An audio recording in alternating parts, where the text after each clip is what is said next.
So let's talk about this squirrel. How did it come about? Where is he out now? And what's the plan for it?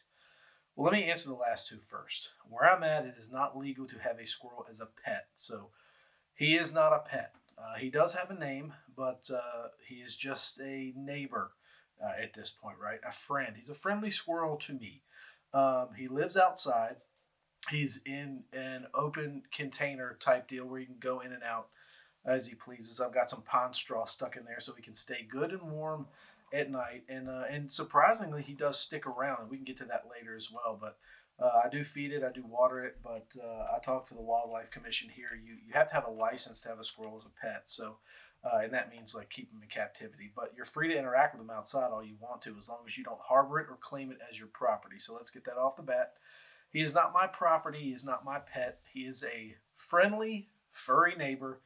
His name is Coleman, and the reason we gave him that name is because when I got him out of my garage, he was pretty weak. He didn't. I think he was in there for at least a day. I'm thinking maybe 2 days. No water, no food in the garage. So put him in the cooler for about 2 minutes so I could run in, grab some carrots, grab some water.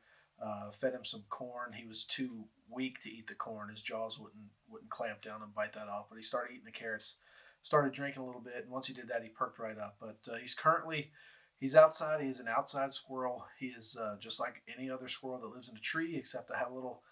I guess you'd call it a nesting box, similar to like a bluebird house. I would suppose, but and apparently that's okay where I'm from. The Wildlife Commission said it was fine.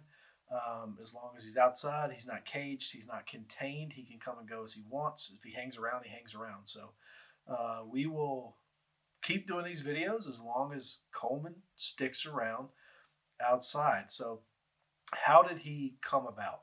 I alluded to it a little bit earlier. He was stuck in my garage. I was working on my truck Thursday night. I was patching a tire, had to go get something welded up on the suspension, and I couldn't figure out what this noise was. I thought it was coming from in the wall. I thought I had a stuck toilet or something. You know how plumbing will kind of squeak a little bit. I kept hearing this. Almost sounded a little bit like a chicken, kind of a roosting chicken a little bit. And I couldn't figure out what it was. And finally, I caught a glimpse of this baby squirrel under my toolbox. And sure enough, there he was. So I left the garage open. He wasn't about to go out there, as I've learned. He stayed in the garage overnight.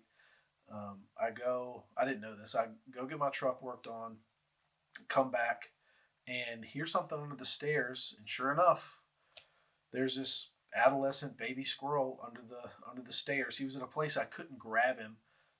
So I hooked up my shop vac, sucked up his tail. He was not hurt, and just kind of had enough suction on his tail just to pull him back and grab him so he wouldn't bite me. But once I got him in my hands, he was comfortable. He didn't want to run away. Stuck him on my shoulder. He just stayed there. I think part of that was probably just due to him being tired and scared from being in the garage. So he hadn't eaten anything or drank anything. So we got him some water, got him some food.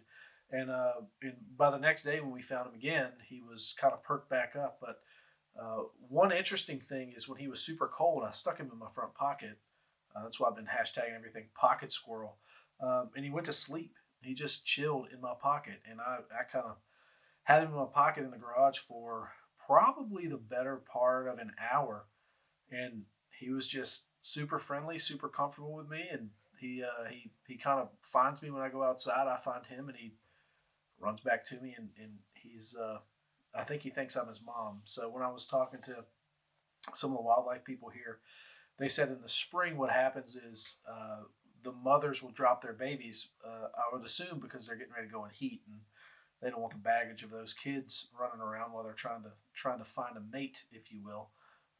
So we assume that's what happened to him. We don't think anything happened to his mom. It's that time of year where it just happens. They drop their young, and apparently this happens to a lot of people. They'll find these baby squirrels and they'll get really attached, and so it's not a super uncommon thing. But that's basically what has happened. And I think because I keep coming back, we do put food out for him, and we do have some water outside that he can get to.